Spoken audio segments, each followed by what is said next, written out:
Okay, so we're diving deep today into the 2025 IPL season, and you've got some really interesting insights on players to watch this year. Yeah, a lot of information here. Comeback stories, some really big signings, and then the emergence of some young talent, too. So it's going to be exciting to break this all down. Yeah, it sounds like it's going to be a huge season, like record-breaking signings. hmm I mean, the possibility of new legends being made. So where do we even begin? Well, you got to start with Rishabh Pant, right? The return of Rishabh Pant. That's the comeback story everybody's talking about. It is, and it's remarkable when you think about it. I mean, that car accident back in December of 22, he was sidelined for over a year, and there were a lot of questions, about whether he'd even be able to play again. Right. And now he's not only back, but Lucknow Supergiants LSG picked him up for 270 million. I mean, Yeah, that's a huge deal. it's massive. It's a comeback story that goes beyond cricket. You know what I mean? It really does. Yeah. And I think that's what's captured everyone's imagination.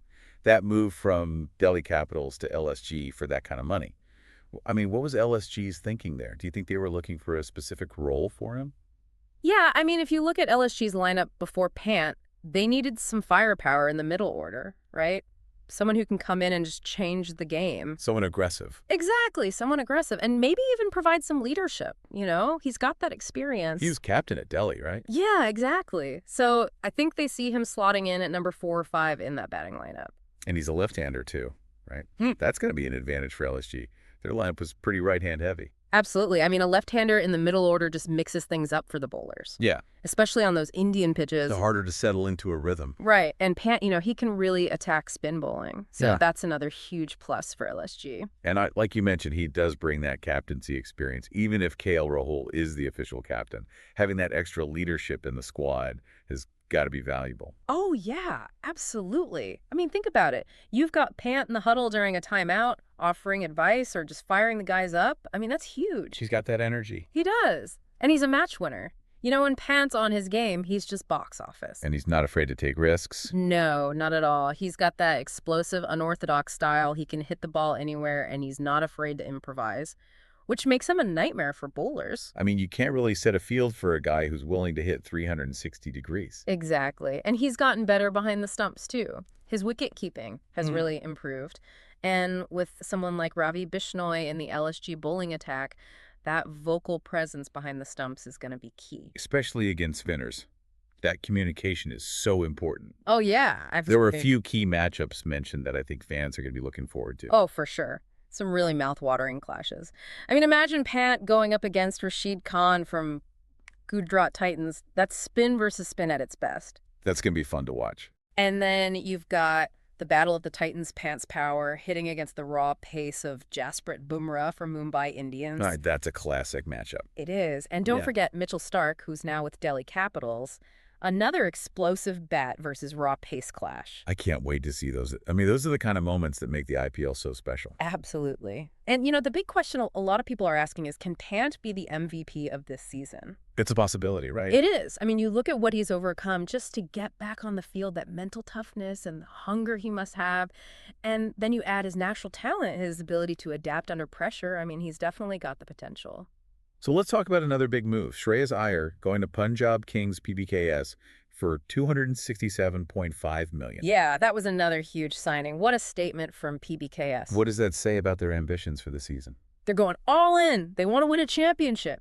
And they're bringing in a proven winner to lead them. I mean, his leadership record speaks for itself. He took Delhi Capitals to the final in 2020 and then led KKR to the title last year. Yeah, and it's not just his captaincy.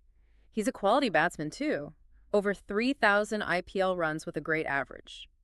He can anchor the innings, build partnerships, and he's got the experience to handle pressure situations. And it's interesting that he's reunited with Ricky Ponting at PBKS. They worked together at Delhi. Yeah, that's a fascinating dynamic, right? There's already that established relationship and mutual respect. They know how each other thinks. Exactly. Yeah. So that could give them a real edge in terms of strategizing and getting the best out of the players. So Iyer as captain, PBKS, are hoping he can bring that tactical nous, that leadership to finally end their title drought. That's the expectation. And, the fans are excited. They've got a renewed sense of belief with Iyer at the helm. It's like a fresh start. It is. And with a good mix of youth and experience in that squad, PBKS could be a real threat this season. Now, this next story is just unbelievable.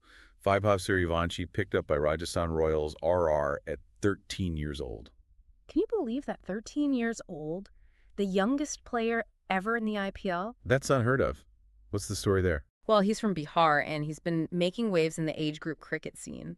Apparently, he scored a century against Australia's under-19 team. At 13 years old. Yeah, unbelievable, right? Yeah. He's a left-handed batsman, got a really nice technique. They say he combines the classical with the modern, So he's got the shots. It does. And he bowls left-arm orthodox, too. So he's a genuine all-rounder. So much potential. He's going to have a great mentor in Rahul Dravid, too, who's part of the RR coaching staff. That's incredible for a young player. So, like, having one of the greats to learn from. Exactly. I mean, what more could you ask for as a young cricketer? Of course, when you hear about someone so young playing the IPL, the first question is that even allowed? Yeah, I mean, the ICC usually has a minimum age of 15 for international cricket, but both the BCCI and RR have said that they've followed all the regulations and that they're focused on Suryavanshi's well-being. It's a unique situation for sure. But even if he doesn't play much this season, just having him in that environment, being around those experienced players must be amazing. It's got to be an incredible learning experience. And who knows, he might even get a chance to show what he can do in a match situation. I mean, that would be something special. It would. It would be a story for the ages. Okay, let's talk about Heinrich Klaasen. He's staying with Sunrisers Hyderabad SRH. Yeah, they retained him for 23 crore. So that tells you how much they value him. He's a key player for them. He is. He's an aggressive middle-order batsman and a fantastic wicketkeeper. And one of his biggest strengths is his ability against spin bowling. Which is crucial in the IPL. Absolutely. Yeah. I mean, you need players who can handle the spinners on those Indian pitches. And Klaasen, he's got that in spades. And he's shown he can win matches for SRH. He had some big knocks last season. He did. And they're going to be relying on him to do the same this year. I think he's going to be a key part of their batting lineup. And his experience is valuable too, right? He can help guide some of the younger players. Definitely. He's been there and done that at the international level, so he knows what it takes to perform under pressure. All right, so there's another young player we need to talk about, Mohammad Ghazanfar. He's picked up by Mumbai Indians, MI. Yeah, big excitement around this kid. He's only 17 years old from Afghanistan, and he's got this reputation as a real spin wizard. MI must have been thrilled to get him. Oh, they were. He's a right arm off spinner, and he's got all the tricks, the doosra, the arm ball. He can really bamboozle batsmen. Still think he could have been a real match winner for them. He could have, but unfortunately, he suffered a spinal fracture during Afghanistan's tour of Zimbabwe. Oh, no. That's terrible. It is. He's going to be out for the entire IPL season and the Champions Trophy as well, so it's a big setback for him. That's really tough, especially at such a young age. It is. But he's got time on his side. And MI, they've signed Mujib-ur-Rahman as his replacement. Another Afghan spinner. Yeah, Mujib's a great bowler, so he'll do a good job. But I think MI are still really excited about Ghazanfar's potential for the future. It sounds like they're in it for the long haul with him. They are. They see him as a big part of their plans going forward. All right, let's move on to Delhi Capitals. They've got a new captain in Axar Patel. Yeah, stepping up to fill the big shoes of Rishabh Pant. He's been a consistent performer for them, though, right? Oh, yeah. Axar's been a rock for Delhi ever since he joined them in 2019. He's a genuine all-rounder, bowls left-arm spin bats in the lower order, and he's always reliable. And he's been there for a while. He's the longest-serving player in the current DC squad. That's right.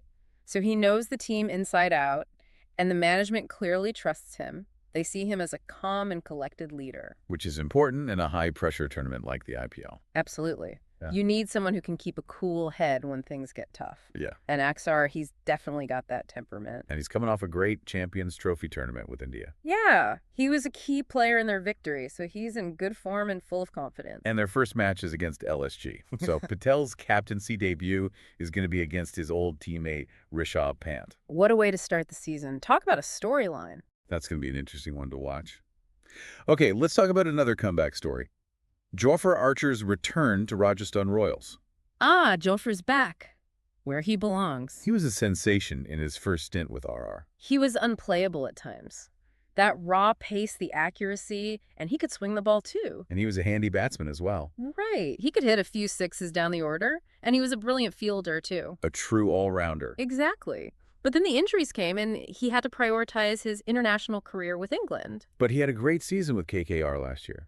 Yeah, he was back to his best, instrumental in their title win, and now he's back with Rajasthan Royals, looking to do the same for them. And they paid a lot to get him back. They did. They know what he's capable of. He's a match winner, and he brings that X factor to their bowling attack. And the fact that he can bowl at any stage of the innings that gives RR so many options? Exactly. He can bowl in the power play at the death. He can take the new ball roll at the end. He's a captain's dream. So big expectations for Archer this season. Huge expectations. If he stays fit and bowls, like we know he could be the difference maker for RR.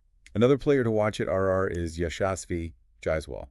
He's really come into his own in the last couple of seasons. Yeah, he's gone from being a promising youngster to a key member of their batting lineup. He had a breakthrough season in 2023, won the Emerging Player of the Season award. And he backed that up with another strong showing last year. So he's not a one-season wonder. He's the real deal. And with players like Joss Butler and Yuzvendra Chahal gone, there's even more responsibility on him now. Absolutely. He's going to have to step up and be one of the mainstays of their batting lineup. And he's got the talent to do it. He's got a solid technique, but he can also play the big shots. He's a really exciting player to watch. He's got all the ingredients to be a superstar. Okay, let's shift to Royal Challengers, Bangalore, RCB. They've got a match winner in Wanindu Hasaranga. Oh, yeah. Hasaranga is a serious weapon. He's one of the best leg spinners in the world right now. And he's got a pretty good T20 record. He does. He's taken wickets in every league he's played in. And he can bat a bit, too. So he's a genuine all-rounder. He is. And he's got a knack for taking wickets in the middle overs, which is so important in T20 cricket. That's when you can really squeeze the opposition. Exactly. And RCB are going to be hoping he can do that for them this season. They're still searching for that elusive IPL title. It's the one trophy they haven't won. It is. And every match is going to be crucial for them this year. So they'll need Hasaranga to be at his best. All right, let's talk about Nitish Rana.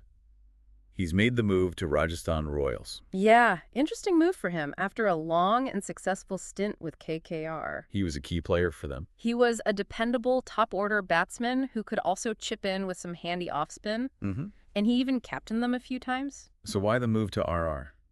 Well, maybe he just fancied a change of scenery. Or maybe he saw a better opportunity at RR. They've got a good squad, and they're always looking to challenge for the title. And he's got the experience to help him do that. That he does. He's been there and done it in the IPL. He knows what it takes to win. And he's a versatile player, too. He can bat anywhere in the top order, and he can bowl a bit. That kind of flexibility is really valuable in T20 cricket, so I think he'll be a good addition to the RR squad. All right, one more player for RR, Ryan Parag. He's been with him for a while now. Yeah, since 2019, I think. He was just a kid when he started. And he's the youngest player to score an IPL 50, right? That's right. He burst onto the scene with a bang.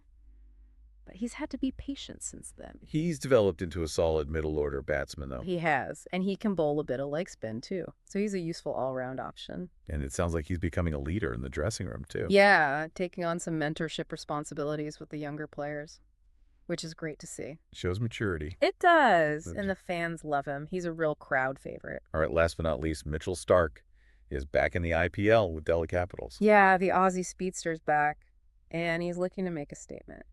He had a couple of good seasons with RCB early in his career. He did. He was a real force back then. But then injuries and international commitments kept him away from the IPL for a while. But he came back with a bang last year for KKR. Yeah, he was phenomenal, instrumental in their title win. And now he's joined Delhi Capitals to lead their bowling attack. They'll be hoping he can do the same for them. They will. He's got that express pace, that ability to swing the ball, and he's a big game player. He's shown he can handle the pressure. He has. And that's what you need in the IPL. So I think Starc could be a real game changer for Delhi. So we've covered a lot of ground here. It sounds like the 2025 IPL season is going to be one for the ages. It does, doesn't it? We've got these incredible comeback stories from Pant and Archer, and then the emergence of young stars like Suryavanshi and Jaiswal. And some big money moves, too, like Iyer to PBKS and Starc to DC. The storylines are already writing themselves. So what are you most excited to see play out this season? Ooh, that's a tough one. I mean, there's so much to look forward to. But I think I'm most intrigued by those young guys, you know, like Suryavanshi and Parag, seeing how they handle the pressure of the IPL at such a young age. It's a great opportunity for them. It is, and it's going to be fascinating to watch them develop. And of course, I can't wait to see how the comeback kings, Pant and Archer, perform. Yeah, those are going to be must-watch games for sure. Absolutely. Well, I think we've given our listeners a lot to think about. Thanks for joining us for this deep dive into the 2025 IPL season. It's been a pleasure. We'll be back soon with more insights and analysis as the tournament unfolds. Can't wait. So stay tuned. And enjoy the cricket. That's what it's all about.